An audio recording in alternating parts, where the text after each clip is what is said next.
I'm Melissa Chartrand. I'm here with Ray Bartlett, and we are talking tango today. I am so excited, and thank you for joining us in studio. Well, thank you for having me. So I learned about this program two ways. I was out at Marstons Mills Library a few weeks back and had the pleasure of speaking with Renee Voorhees, who was talking about the tango program that we will talk about in a little bit. And also Sarah Colvin, our host of our show, was at the Multicultural Festival and ran into you there, and we thought this would be fabulous for an arts and culture segment.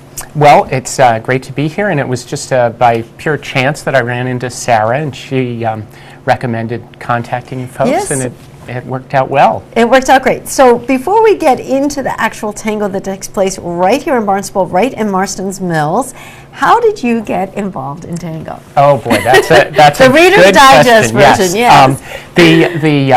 The thing that's most important is that I was not originally a dancer. I wasn't one of those people that had to dance. I always sort of avoided dancing. And then as part of a different project, I was in Seoul, Korea, happened to get invited to a milonga, which is a dance of Argentine social dance. And it was so beautiful, and so it was like walking back into time in the 1920s where people were dressed up, the music was lovely, they had food and wine on the table, people were, it was just such a nice environment that I sort of said that would be a really neat thing to do.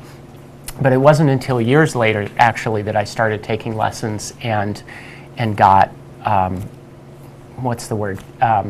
Competent at tango. I would not classify myself as a performer or a great dancer or anything like that, but I enjoy going to milongas, and it's been a great honor to have the excitement and energy of starting this tango club. I would say so. So you had said you did travel writing, so you had traveled all around, and usually alone on these travels, and Yes. and I think that's key for as we get into the conversation as well, is that you went and you don't have to feel or didn't feel funny that you didn't have a dance partner there. That's an excellent point, because so many people think, oh, well, I'd love to do this dancing, but I don't have a partner. My wife doesn't do it, or my husband doesn't do it. And while I know some dances, like ballroom dancing, you really do need a partner. In Argentine tango, the point is actually to trade partners. Even if you come with a partner, you will be rotating leaders and followers so that you're able to develop a real sense of leading and following, which if you just dance with the same person, you're really only learning them rather than the actual dance. Very interesting. And so these milongas, so you have now taken this, as you said, and created this here in Marstons Mills. So tell us about Cape Cod Tango, which we will show later as well, the website, capecodtango.org. But tell me all about that and what you do here in the Mills. Well, it's sort of one of those field of dream things. If you build it, they will come situations. Because for about a year, we just had a website. There was no tango on Cape Cod. There was nothing, no dancing, no regular venues. And I built the website mainly as a resource for people on the Cape to get off Cape to the tango scenes. And then I happened to run into Renee one afternoon at the library and said something like, would you know of a location where I could host a tango dance? And she said, oh, well, why not next door at Liberty Hall? And from there, it became a regular weekly, we meet every Thursday from 7 to 9 p.m. We usually have a group lesson with some instructor either from Boston, or sometimes I'll do a basic lesson. But that lasts about an hour from 7 to 8.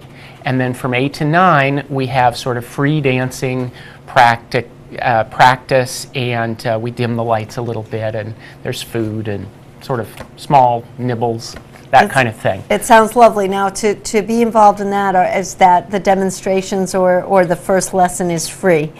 Yes, it's actually donations accepted, so it's not required that if you're interested, you don't have to fork out money for a series of lessons or anything like that. We do hope that if people come and stay and like it, and it becomes a regular weekly part of their life, that it has value, and we definitely depend on the donations to keep it running. But so far, it's been working out fine, and we have.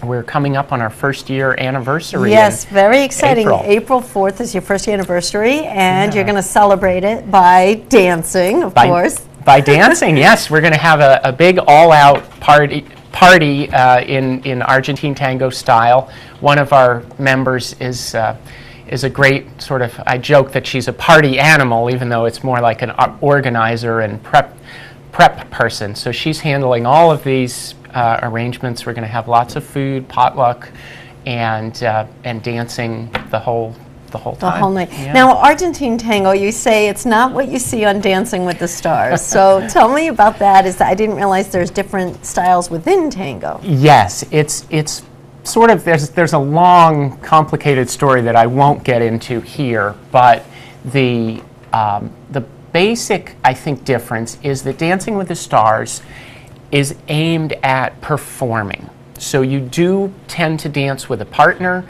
It's a form of ballroom dancing, sometimes called Fantasia Tango or American Tango, and that is very flashy, and there's a lot of leg kicks and twists and spins and leaping in the air and all these different things. Whereas Argentine Tango is different in that it's a very living form of dance. It's more like chess club than say a performance where you're going to meet your friends. You all have this shared interest, and the idea is to simply look across a room at somebody and nod, and they'll nod back. That's the way you invite. And you walk to part of the dance floor. You start dancing with them for 3 or 4 songs, and at the end you thank them. You say thank you very much, and you sit down, and then you look around the room for somebody else to dance with.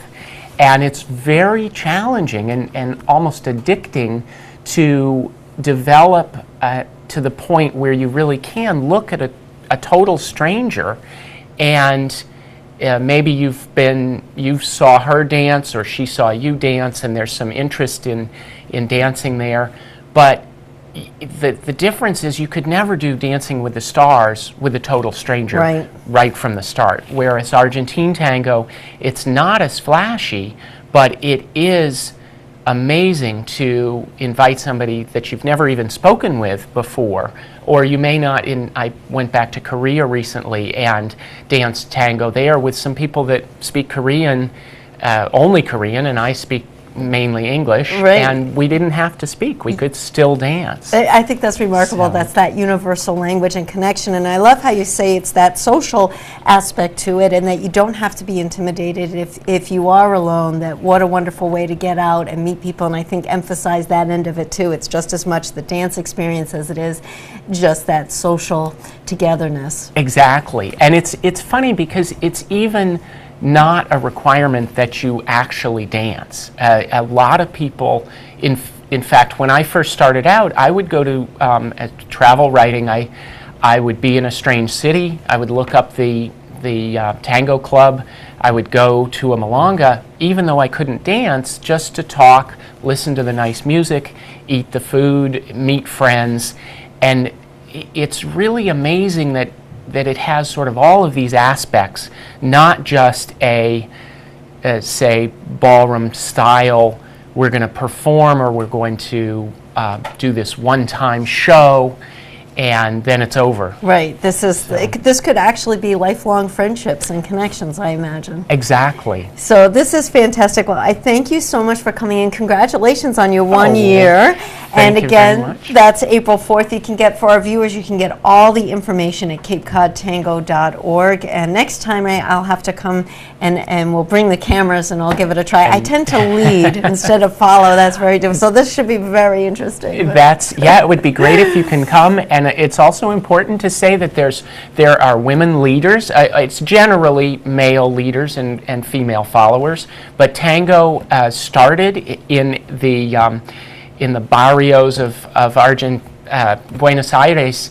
It was actually men practicing with men so that they would get good enough to be able to woo a female on the actual dance floor. So there's a lot of, you'll see men leading women, men leading men, men following from women, and all kinds of different things. All kinds of things. So it sounds fabulous. Again, this takes place at Liberty Hall in Marstons Mills on Thursdays, 7 to 9. Get all the information at capecodtango.org. For Ray Bartlett, I am Melissa Chartrand, wishing you an artful day.